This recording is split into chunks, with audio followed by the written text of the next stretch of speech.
کم قسمتی یہ ہے کہ ہمارے ہاں چونکہ افراط تفرید کا ماحول ہے. افراط تفرید کہتے ہیں دو ایکسٹریمز کا، ایک انتہا اور دوسری انتہا.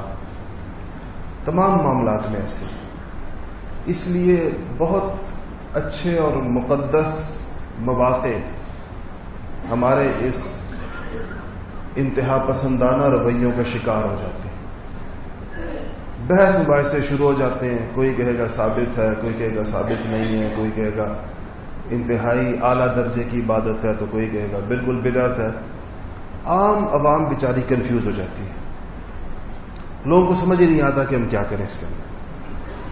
اس سے یہ ہوتا ہے کہ اگر کسی چیز کی کوئی حقیقت ثابت ہے تو وہ بھی ہماری اس کنفیوژن کی نظر ہو جاتی ہے اور لوگ عمل سے محروم ہو جاتے ہیں.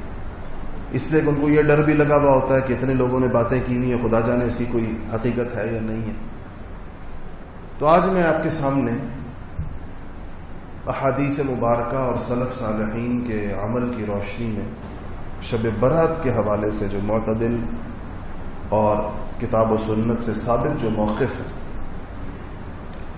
وہ آپ کو بتانا چاہتا ہوں. تو اس شب برات کے بارے میں جو روایات آئی ہیں مختلف احادیثی کتابوں میں اور بڑی کتابوں میں، سیاستہ کی کتابوں میں بھی آئی ہیں، علماء نے لکھا ہے کہ وہ اتنی زیادہ ہیں اور اتنے بڑے صحابہ سے وہ ثابت ہیں اور منقول ہیں کہ جس سے کم ان ساری روایات کو جمع کرنے کے بعد ان کا درجہ محدثین کے نزدیک حسن یا حسن لغیرہ تک ضرور پہنچتا ہے.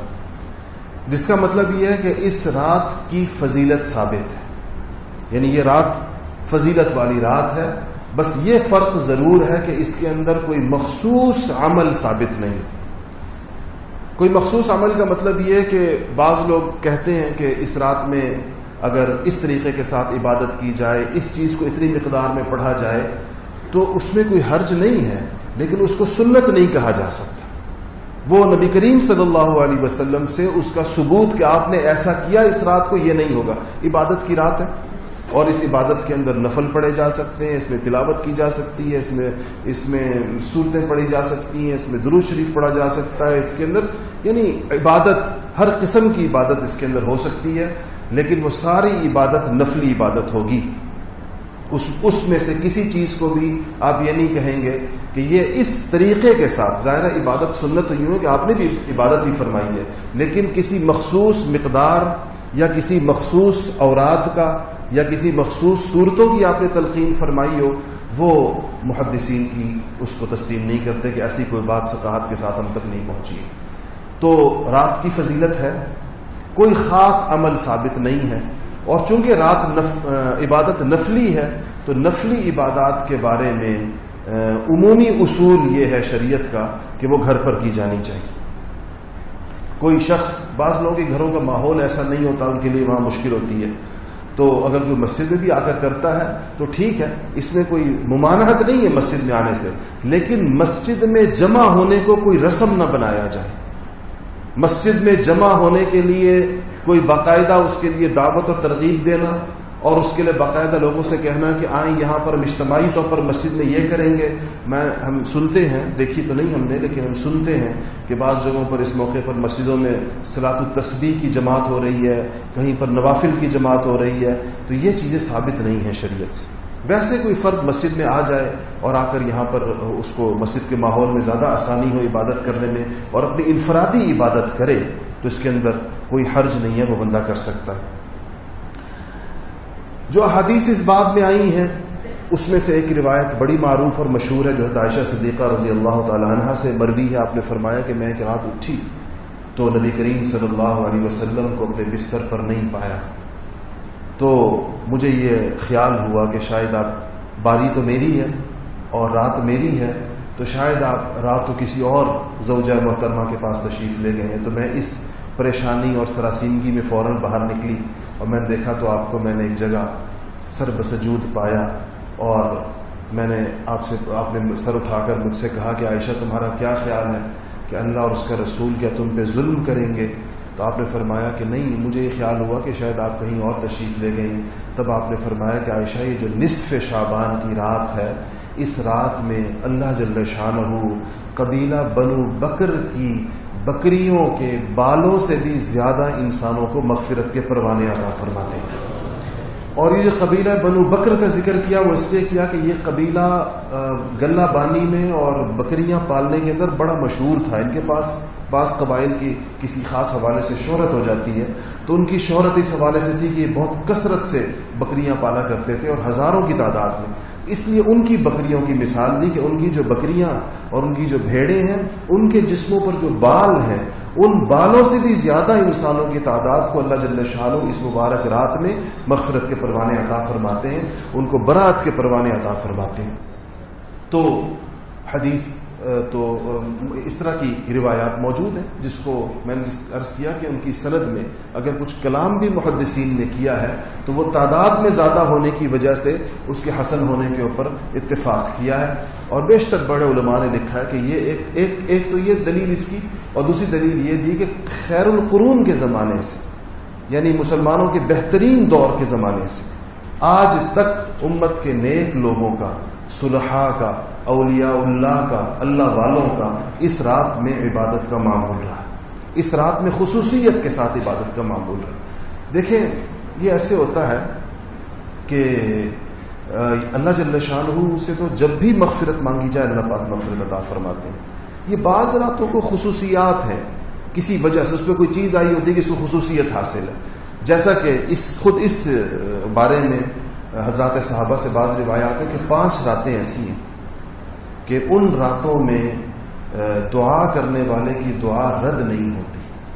ان میں سے ایک یہی 15 شعبان کی رات، اور اس میں یکم رجب کی پہلی رات کا ذکر بھی آتا ہے. اس میں عیدین کی دونوں راتوں کا ذکر اور لیلۃ القدر کا ذکر. یہ وہ راتیں ہیں کہ جس میں انسان کے لیے گویا بخشش کے اور مغفرت کے امکانات بہت بڑھ جاتے ہیں کثرت کے ساتھ. اسی طرح ایک اور روایت میں حضرت ابن عمر کی روایت ہے جس کے اندر وہ فرماتے ہیں کہ 4 راتیں ایسی ہیں جس میں کوئی دعا مسترد نہیں ہوتی. اس میں انہوں نے کہا کہ جمعے کی رات، یہ جو ابھی رات گزر گئی جمعے کے دن سے پہلے، اور رجب کی پہلی رات، اور دونوں عیدوں کی راتیں، یعنی عید الفطر کی رات اور عید الاضحیٰ کی رات، جس کو ہمارے ہاں چاند رات کہا جاتا ہے. اس میں دعائیں قبول ہوتی ہیں. اور فرمایا کہ نصف شعبان کی رات، یعنی 15ویں شعبان کی جو رات ہے، اس کے اندر دعاؤں کو اللہ جل شانہ قبول فرماتے ہیں. یہ تو وہ چیز ہے جو حاصل کرنے کی ہے، یعنی ایسے موقعوں کے اوپر انسان کو عبادت کرنی چاہیے. اور آپ صلی اللہ علیہ وسلم نے ویسے شعبان کو، یہ جو مہینہ ہے شعبان کا، یہ رمضان المبارک کی تیاری کا مہینہ ہے. اس میں آپ صلی اللہ علیہ وسلم میں کچھ معمولات تھے. ایک تو یہ تھا کہ آپ اس میں روزے کثرت سے رکھا کرتے تھے، لیکن ہمارے لیے جو لوگ کثرت کے ساتھ روزے رکھنے کے عادی نہیں ہیں اور جن کو روزوں کی وجہ سے جن کے اوپر کوئی کمزوری اور ضعف آتا ہو، ان سے آپ نے شفقتاً یہ فرمایا کہ 15 شعبان کے بعد روزے مت رکھو. اس لیے کہ اگر 15 شعبان کے بعد روزے رکھ کر کمزور ہو گئے نفل روزوں میں تو فرض روزے متاثر نہ ہو جائیں جو رمضان مبارک ہے. لیکن یہ ان لوگوں کے لیے جو روزے رکھنے کے عادی نہیں ہیں. جو لوگ کثرت کے ساتھ روزے رکھنے کے عادی ہیں، آپ ان سے پوچھیں، روزہ ان کو کمزور نہیں کرتا، روزہ ان کو طاقتور کرتا ہے.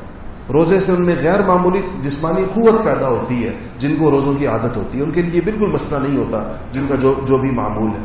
حضرت عائشہ رضی اللہ تعالی عنہا فرماتی ہیں کہ آپ صلی اللہ علیہ وسلم ایام 20 کے روزے، وہ جو ہر چاند کی 13ویں، 14ویں اور 15ویں کا جو روزہ ہے، اس کا تو آپ بہت زیادہ اہتمام فرماتے تھے. پیر اور جمعرات کے روزے کا آپ اہتمام فرماتے تھے. ہفتے میں یہ 2 دن روزے رکھتے تھے، مہینے کے یہ 3 دن کے روزے بھی رکھتے تھے. تو کبھی سفر کے اندر آپ جاتے تو کبھی آپ سے ان میں سے کوئی روزہ سفر کی وجہ سے، سفر کی مشقت، گرمی کے اندر، اس زمانے کے صحراؤں کا سفر، اونٹ کے اوپر دھوپ کے اندر سفر، پیدل سفر، تو اگر ان میں سے یہ روزے جو معمول تھا آپ کا، ان میں سے کوئی روزہ آپ سے رہ جاتا یا چند روزے آپ سے رہ جاتے تو آپ وہ روزے سارے سال کے جمع کر کے اپنے رہے ہوئے ان روزوں کا حساب رکھتے، اپنے نفلی روزوں کا، اور پھر یہ روزے آپ شعبان کے اندر رکھا کرتے تھے رمضان شریف کے آنے سے پہلے.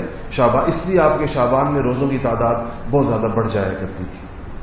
تو جو یہ تو بات ہو گئی اس رات کی. اگلا ایک اور مسئلہ جو عام طور پر ہم سے پوچھا جاتا ہے ان دنوں کے آنے کے اندر، وہ ہے 15 شعبان کا روزہ. 15 کی رات گزرنے کے بعد اگلا دن آتا ہے، جو اب اس دفعہ جو ہے وہ اتوار کا دن آئے گا. تو اس روزے کے بارے میں بھی چونکہ جو روایات احادیث کی باز آئی ہیں، وہ روایات محدثین کے نزدیک ثقافت کے اوتھینٹسٹی کے اس معیار کو نہیں پہنچتی جس کی بنیاد پر اس روزے کو سنت قرار دیا جا سکے. لیکن اتنا اس سے ضرور پتہ چلتا ہے کہ اس روزے کو بہت سارے مستند علماء اور محدثین نے اس کو مستحب ضرور قرار دیا. ویسے بھی وہ 15ویں کا دن بن جاتا ہے، 15واں دن بنتا ہے، تو استحباب تو اس کا ہے. اگر کوئی رکھے تو اس کو مستحب سمجھ کے رکھے، ایک پسندیدہ روزہ ہے. خاص طور پر اس کے لیے مستقل کوئی مضبوط وہ آئی ہو، سند اور دلیل آئی ہو کہ یہ روزہ الگ سے رکھنا، جس طرح کہ بعض اور موقعوں پر روزے رکھنے کا ذکر آیا، تو وہ روایات اس قسم کی نہیں ہیں، لیکن رکھا جا سکتا ہے.